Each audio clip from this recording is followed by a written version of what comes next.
নমস্কার, দেখছেন কলকাতা টিভি, সঙ্গে রয়েছে আমি স্বর্ণালী। শুরু করছি সেরা দশ। সেরা দশের শুরুতেই যে খবরের দিকে নজর রাখবো, মৃত্যু পরে ঈশ্বরের আপন দেশে শুধুই স্বজনহারাদের কান্না। ওয়েনারে ভূমিধসে মৃতের সংখ্যা ৩ শতাধিক। কাদা মাটি সরাতেই বেরিয়ে আসছে দেহ ও দেহাংশ। ড্রোনের সাহায্যে চলছে প্রাণের খোঁজে সন্ধান। ধসের 4 দিন পর একটি বাড়ি থেকে 4 জন জীবিতকে উদ্ধার করা হয়েছে। ধস বিধ্বস্ত গ্রাউন্ড জিরোয় রাহুল গান্ধী এবং প্রিয়াঙ্কা গান্ধী।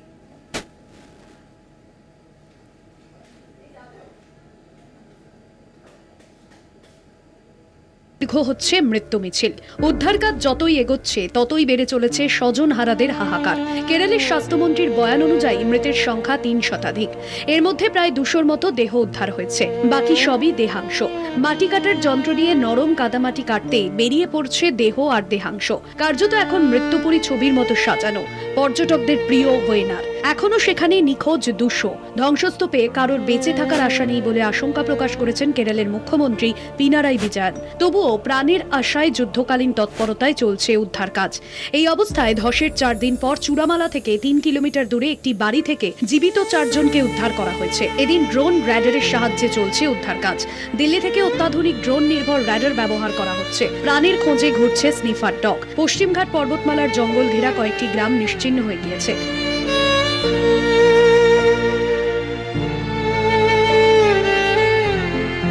সবথেকে বেশি ক্ষতিগ্রস্ত মুন্ডাকাই, চূড়ামালা এবং আট্টামালা গ্রামগুলি। এইসব এলাকায় যৌথ তল্লাশি অভিযান নেমেছে সেনা, এনডিআরএফ, উপকূলরক্ষী বাহিনী এবং নৌসেনা। উদ্ধার কাজে গতি আনতে ওয়েনারে 190 ফুট দীর্ঘ বেইলি ব্রিজ তৈরি করেছে ভারতীয় সেনা। 48 ঘন্টার মধ্যে ব্রিজটি তৈরি করা হয়েছে। চূড়ামালায় 25টির বেশি অ্যাম্বুলেন্স পাঠানো হয়েছে। এদিকে উদ্ধার কাজে সবচেয়ে বড় বাধা হয়ে দাঁড়াচ্ছে বৃষ্টি। মৌসুম ভবনের পূর্বাভাস অনুযায়ী এখনই কেরলের দুর্যোগ কাটছে না। আগামী সোমবার পর্যন্ত ভারী বৃষ্টির আশঙ্কা রয়েছে, ফলে নতুন করে ধস নামার আশঙ্কাও রয়েছে। বৃহস্পতিবারই ভূমিধস কবলিত ওয়েনার পরিদর্শনে গিয়েছেন সাংসদ রাহুল গান্ধী। সঙ্গে রয়েছেন Priyanka গান্ধীও। We yesterday went to the site. We went to the camps. We assessed the situation there. And today we had a meeting with the administration and the panchayat. They briefed us on exactly the number of casualties they expect, the number of houses that have been damaged, and their strategy. We have said that we are here to help in any way possible. Congress family would like to commit to build 100+ houses here. Of course, it is a terrible tragedy. I think Kerala has not seen this type of a tragedy in one area. And I think I'm going to raise it in Delhi and also with the Chief Minister here. কবে স্বাভাবিক ছন্দে ফিরবে মৃত্যুপুরী winner, উত্তর হাতড়ে বেড়াচ্ছেন সকলেই। Kolkata TV.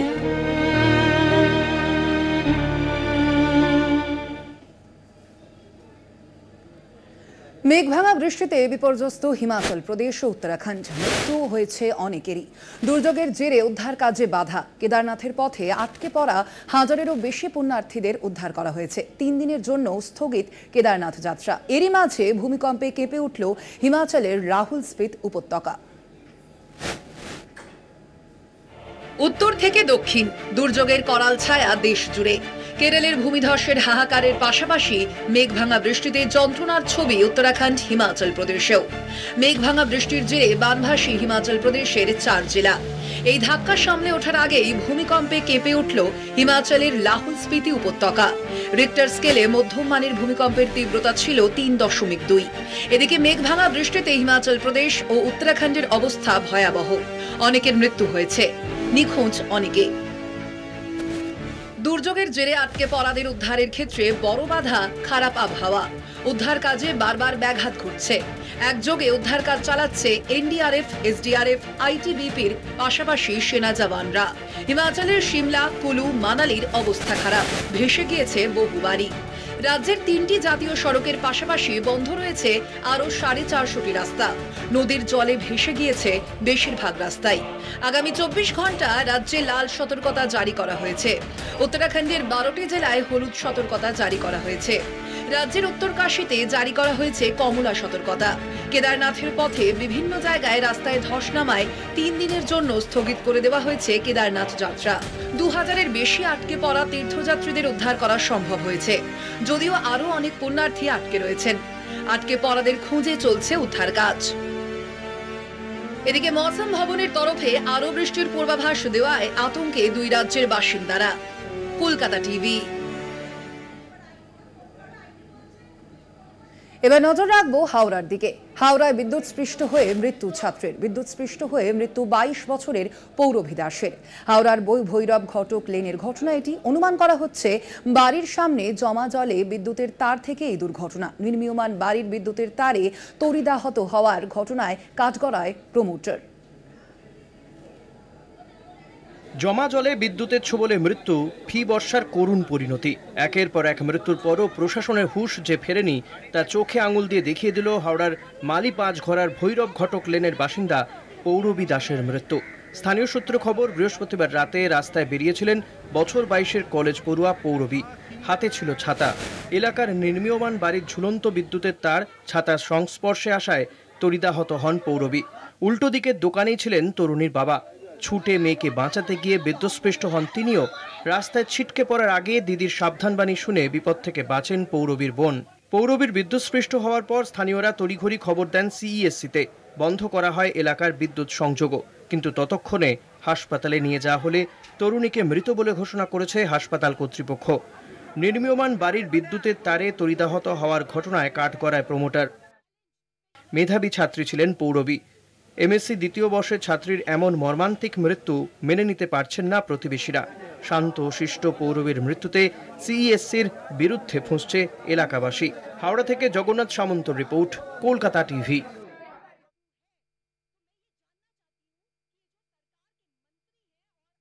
বন্যার প্রমাদ Gonen ঘাটালবাসী। জল বাড়লে ফি বর্ষাতেই ফ্লাড সেন্টারে আশ্রয় নিতে বাধ্য হন বন্যা দুর্গতরা। এবার সাংসদ দীপক অধিকারীর এলাকায় ফ্লাড সেন্টারের বেহাল দশার অভিযোগ। জরুরি ভিত্তিতে বৈঠক ডেকে সমস্যা সমাধানের আশ্বাস তৃণমূল সাংসদ দেবের। ফি বছর বর্ষায় খবরের শিরোনামে ঘাটালের বন্যা পরিস্থিতি। বন্যা দুর্গতরা অনেকেই ঘরবাড়ি হারিয়ে আশ্রয় নেন ফ্লাড সেন্টারে। এলাকাবাসীর অভিযোগ, ঘাটালের ফ্লাড সেন্টারগুলির বেহাল অবস্থা। বাম আমলে তৈরি অনেক ফ্ল্যাট সেন্টারই ব্যবহারের অযোগ্য। রক্ষণাবেক্ষণের অভাবে কোথাও উঠছে ছাদ, কোথাও ভেঙেছে দরজা। বন্যা পরিস্থিতি তৈরি হলে কোথায় আশ্রয় নেবেন তারা, সেই চিন্তাতে ঘুম উড়েছে এলাকাবাসীর। সে তো আতঙ্ক লাগবে, আতঙ্কের মধ্যেই রয়েছে। এবারে যে যদি কিছু হয়তো সেরকম বন্যা হয়, তাহলে হয়তো অন্য জায়গায় কারো বাড়ি ঘর দুয়ারে আশ্রয় নিতে হবে। সরকার অঞ্চল ফঞ্চল জানিয়েও কিছু হয়নি, সবাই আশ্বাস দেয়। বিগত 21 সালের বন্যা, পাশাপাশি 22 সালের যে বন্যা হয়েছিল, সেক্ষেত্রে চরম সমস্যার মধ্যে পড়তে হয়েছিল। সমস্যা মানে ওরই উপরে থাকতে হয়েছে। এখন কি করবে? এখন কি পরিস্থিতি? এখন থাকার একবারে অযোগ্য হয়ে গেছে। তৃতীয়বারের জন্য ঘাটালের সাংসদ নির্বাচিত হয়েছেন তৃণমূলের দীপক অধিকারী ওরফে দেব। দেবের এলাকায় ফ্ল্যাট সেন্টারের বেহাল দশার অভিযোগে শুরু হয়েছে রাজনৈতিক তরজা। ফ্ল্যাট সেন্টারগুলির রক্ষণাবেক্ষণ, তাকে দেখভাল করা প্রশাসনের কোনোরকম তাদের আগ্রহ নয়, তারা করেন। সেহেতু আজকে যদি একটা বড় এক্ষুনি একটা কোনো বন্যা হয়ে যায়, তখন আমাদের সাধারণ মানুষ তারা খুব বিপদের সম্মুখীন হয়ে বলে মনে হয়। এই বিষয়ে প্রশাসনের কোনো মাথা ঘামায়। বিজেপির প্রতীকে জয়লাভ করে বিধায়ক হয়েছি বলে আমাদের কোনো প্রশাসনিক বৈঠকে ডাকে না। আর আমরা যদি কোনো গুরুত্বপূর্ণ কথা এসডিও, বিডিও বা বিধানসভার সঙ্গে আলোচনা করি, বিধানসভা অধিবেশনে আমরা সেই কথাগুলো তুলে থাকি, সেই কথারও কোনো গুরুত্ব দেয় না। ডিএম থেকে শুরু করে সমস্ত জায়গায়, তো সেই জায়গায় শুধু আশ্বাস দেয় যে এটা হবে, এটা হবে। এটা আজও হয়নি। তার কারণ এটাই যে ঘাটাল বিজেপি জয়লাভ করেছে বলে। ভরা বর্ষায় বন্যার আশঙ্কা করে ইতিমধ্যেই ফ্ল্যাট সেন্টারগুলি সারানোর ব্যাপারে বৈঠকের সিদ্ধান্ত নিয়েছেন দেব। প্রশাসনিক মিটিংটা, বিএসডি মিটিংটা ডাকাকে এই যে জিনিসগুলো আছে যেগুলোকে আমাদেরকে ফার্স্ট ট্র্যাকে কাজগুলো শেষ করতে হবে, সেটার জন্যই আজকে মিটিংটা ডাকা। এবং এই যে তুমি যেটা বললে, এরকম অনেক 8-10টা জিনিস আছে যে টপিকটা আজকে উঠবে, এবং তাড়াতাড়ি টেন্ডারটা ফ্লোট করে যেন এই মেরামতের কাজ বা নতুন কিছু যদি লাগে ফ্ল্যাট থেকে বাঁচার জন্য, যেটা 2-3 মাসের মধ্যে যেটা আমাদের কাজে লাগবে, সেটাকে আজকে মাথায় রেখে মিটিংটা রাখা। আজকে যে ফ্ল্যাট সেন্টারগুলি আমাদের আছে সেগুলো সবই আমি ইন্সপেকশন করেছি। যেগুলো কার্যকরী আছে সেগুলোও করেছি, আর যেগুলোর এখন ডিফারেন্ট অবস্থায় আছে, সেই রিপেয়ারিং দরকার, সেগুলোও করেছি। সেগুলোর জন্য প্রপোজাল পাঠানো আছে। ডিপার্টমেন্ট অর্থ সাহায্য দিলে সেগুলো রিপেয়ারিং আমরা করবো। এছাড়া আমাদের ফ্লাড সেন্টার ছাড়াও বিভিন্ন স্কুল, কলেজ, বিভিন্ন প্রতিষ্ঠান, এছাড়া যেগুলো সরকারি বিল্ডিং আছে সেগুলোকেও চিহ্নিত করা আছে, সেখানেও আমরা ত্রাণ শিবির খুলি। আমাদের উল্লেখযোগ্য সংখ্যায় ত্রাণ শিবির চিহ্নিত করা আছে। যদি বন্যা হয় আমাদের অতীত অভিজ্ঞতা থেকে আমাদের প্রস্তুতি আছে। ভরা বর্ষার মরশুমের আগে ফ্লাড সেন্টারের হাল ফেরে কিনা উত্তর খুঁজছেন ঘাটালবাসী। ঘাটাল থেকে মধুসূদন ভট্টাচার্যের রিপোর্ট, কলকাতা টিভি। নাগারে বৃষ্টিতে জলমগ্ন একাধিক জেলা। রবিবার পর্যন্ত জারি থাকবে বৃষ্টি। জেলাগুলিকে সতর্ক করল নবান্ন। যে কোনো পরিস্থিতিতে জল বের করে দেওয়ার নির্দেশ জেলা শাসকদের। প্রয়োজনে দুর্গতদের নিরাপদ জায়গায় সরিয়ে নিয়ে যাওয়ার নির্দেশ নবান্নের।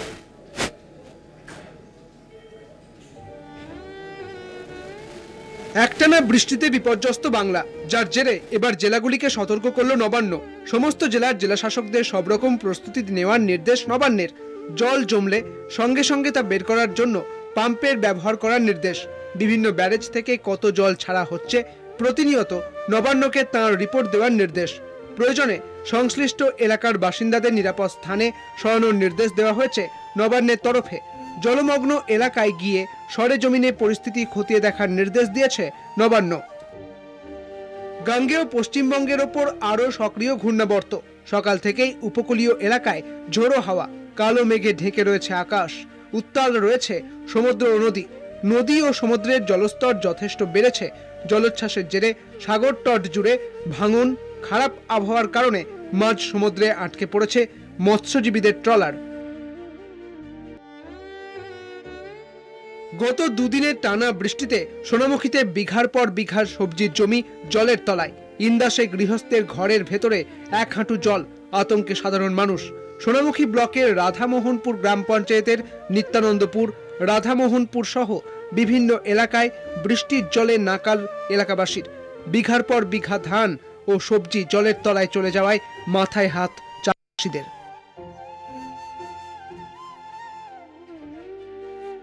ঘূর্ণাবর্তের জেরে লাগাতার বৃষ্টিতেই জল জমে বানভাসী অবস্থা বাঁকুড়ার মেজিয়া রেল কলোনি ও গার্লস স্কুল কলোনির। সম্প্রতি এলাকার নিকাশি নালার মুখে মাটি ভরাট করে একের পর এক বাড়ি তৈরি হওয়ায় ভেঙে পড়ে নালা। এই অবস্থায় ঘূর্ণাবর্তের জেরে গতকাল সকাল থেকে প্রবল বৃষ্টি শুরু হওয়ায় এলাকায় জল জমতে শুরু করে। শুক্রবারেও এলাকার অধিকাংশ বাড়ি জলবন্দী হয়ে পড়ে। বেশ কিছু বাড়ির একতলা পুরোপুরি জলের তলায় চলে যায়।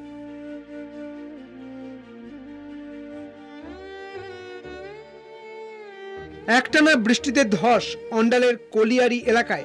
কাজোড়া অঞ্চলে খাস কাজোড়া কলিয়ারির 10 নম্বর পিটের পিছনে ভয়াবহ ধস। আতঙ্ক ছড়িয়েছে এলাকায়। কলিয়ারি থেকে প্রায় 50 মিটার দূরেই ধসের ঘটনায় চিন্তিত এলাকাবাসী। ঘটনাস্থলে পৌঁছেছেন খনি আধিকারিকরা। চন্দ্রকোনার পাঁচামিতে শিলাবতী নদীর ওপরে বাঁশের সাঁকোর ওপর দিয়ে বইছে জল। সাঁকো বাঁচাতে মাঝ নদীতে ঝুঁকি নিয়ে পানা সরাতে দেখা গেল বাসিন্দাদের। ঘাটালের ঝুমি নদীর জল বেড়ে কাঠের সাঁকো হুড়মুড়িয়ে ভেঙে পড়ে। শিলাবতী ও কেঠিয়া নদীর জল বেড়ে পাড়াপাড়ের বাঁশের সাঁকো ভেঙে যাওয়ায় চরম সমস্যায় বাসিন্দারা। তাদের দাবি, জলের তোড়ে সাঁকোর নিচে জমা হচ্ছে পানা। মাঝ নদীতে ঝুঁকি নিয়ে ভাঙা সাঁকোর ওপর দাঁড়িয়ে জমে থাকা পানা সরাচ্ছেন এলাকাবাসী। জলমগ্ন বর্ধমানের ভাতার 600টি পরিবারকে সরানো হলো বিভিন্ন স্কুলে। যুদ্ধকালীন তৎপরতায় এলাকাবাসীকে নিয়ে যাওয়া হচ্ছে নিরাপদ জায়গায়। জলমগ্ন ভাতার কাটোয়া সড়ক, জলমগ্ন হলদিয়া ফারাক্কা রাজ্য সড়ক। স্থানীয় সূত্রে খবর, ভাতারের বিস্তীর্ণ এলাকায় ভেঙে গিয়েছে বহু কাঁচা বাড়ি। বর্তমানের পূর্বস্থলী 1 নম্বর ব্লকের নসরতপুর পঞ্চায়েতের গোপীনাথপুর গ্রামে খড়ি নদীর পাশে রাস্তায় আচমকা ধস, যার জেরে এলাকাবাসী ভাঙনের আতঙ্কে দিন গুনছেন। অবিলম্বে প্রশাসনের হস্তক্ষেপের দাবি তুলেছেন এলাকাবাসী। কলকাতা টিভি।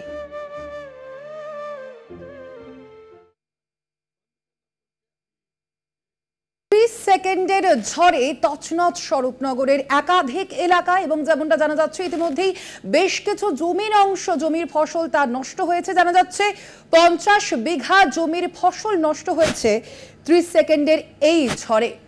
দেখতে পাচ্ছেন সেই ছবি। ঝড়ে ক্ষতিগ্রস্ত ঘর বাড়ি থেকে শুরু করে জমির ফসল নষ্ট হয়েছে প্রায় 50 বিঘা জমির ফসল। একেবারে 30 সেকেন্ডের এই ঝড়ে তছনছ স্বরূপনগরের একাংশ।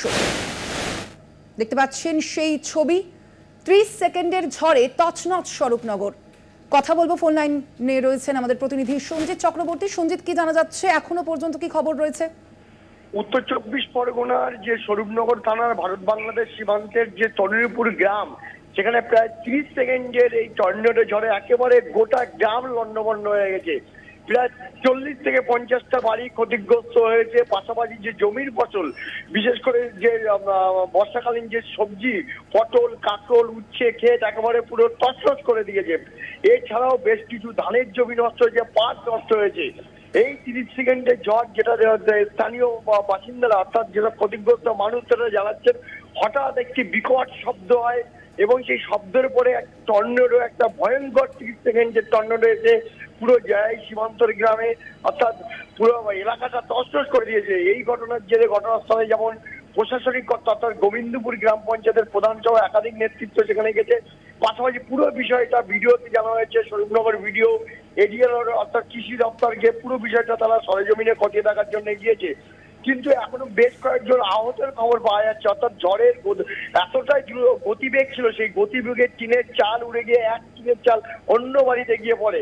পাশাপাশি সেই টিনের চাল ভেঙে বেশ কয়েকজন জখম হয়েছে, গুরুতর জখম হয়েছে। তাদেরকে স্থানীয় গ্রামীণ হাসপাতালে নিয়ে যাওয়া হয়েছে, প্রাথমিক চিকিৎসা করে ছেড়ে দেওয়া হয়েছে। এই 30 সেকেন্ডের ঝড়ে এই যেটা জানাচ্ছে সীমান্তের গ্রামের মানুষ, যে বিগত দিনে এই ধরনের ঝড় তারা কিন্তু কোনো সম্মুখীন হয়নি। যেভাবে ঝড়ের গতিবেগ দেখেছে চোখের সঙ্গে, ভয়ঙ্কর যে গতিবেগ, সেই গতিবেগের মধ্যে দিয়ে যেভাবে ক্ষতি হয়েছে, যে একের পর এক বিঘে জমির ফসল ক্ষতিগ্রস্ত হয়ে গেছে। গোটা গ্রামে বেশ কিছু বাড়ি একদম পুরোপুরি ভেঙে তছনছ হয়ে গেছে। ইতিমধ্যে সরেজমিনে খতিয়ে দেখছে প্রশাসনিক কর্তারা। এই ঘটনার জেরে কিন্তু গ্রামবাসীদের মধ্যে আতঙ্ক তৈরি হয়েছে। একদমই সঞ্জিত, আপাতত ধন্যবাদ তোমায়। আমরা কথা বলছিলাম, ফোন লাইনে ছিলেন প্রতিনিধি সঞ্জিত চক্রবর্তী।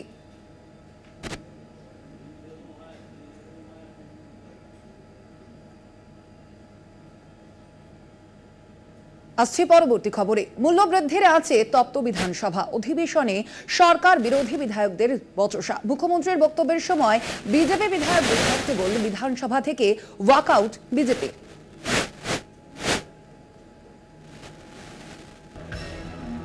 এদিন বিধানসভায় মূল্যবৃদ্ধির প্রতিবাদে মুলতবি প্রস্তাব আনে বিজেপি। সেই প্রস্তাব গ্রহণ করেন স্পিকার বিমান বন্দ্যোপাধ্যায়।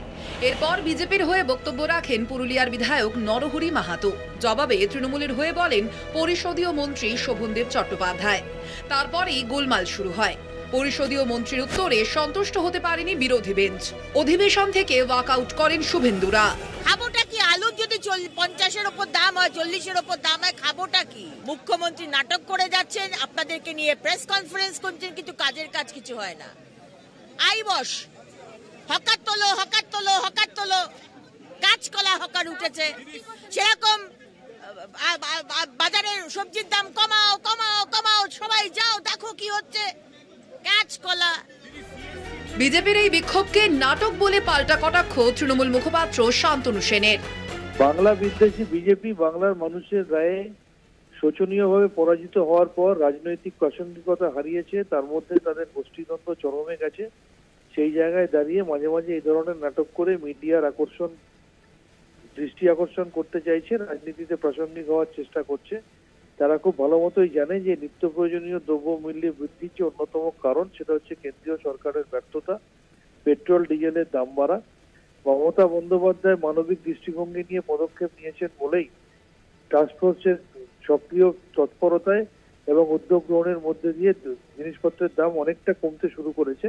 কিন্তু কেন্দ্রীয় সরকার এর দায় কোনোভাবে এড়িয়ে যেতে পারে না, এর দায় কেন্দ্রীয় সরকারকেও নিতে হবে। বাঙালির রান্নায় আলু অপরিহার্য। বাজারে সেই আলু কিনতে গিয়ে ছ্যাঁকা খেতে হয় সাধারণ মানুষকে। এরই মধ্যে আলু ব্যবসায়ীদের কর্মবিরতিতে পরিস্থিতি ঘোরালো হয়। পরে মুখ্যমন্ত্রীর হস্তক্ষেপে কর্মবিরতি ওঠে। দাম কিছুটা কমলেও এখনো হাত খুলে আলু কিনতে পারছেন না ক্রেতারা। কলকাতা থেকে দেবজ্যোতি ঘোষের রিপোর্ট, কলকাতা টিভি। সেরা 10 আজ এ পর্যন্তই। দেখতে থাকুন কলকাতা টিভি, রাত দিন 7 দিন।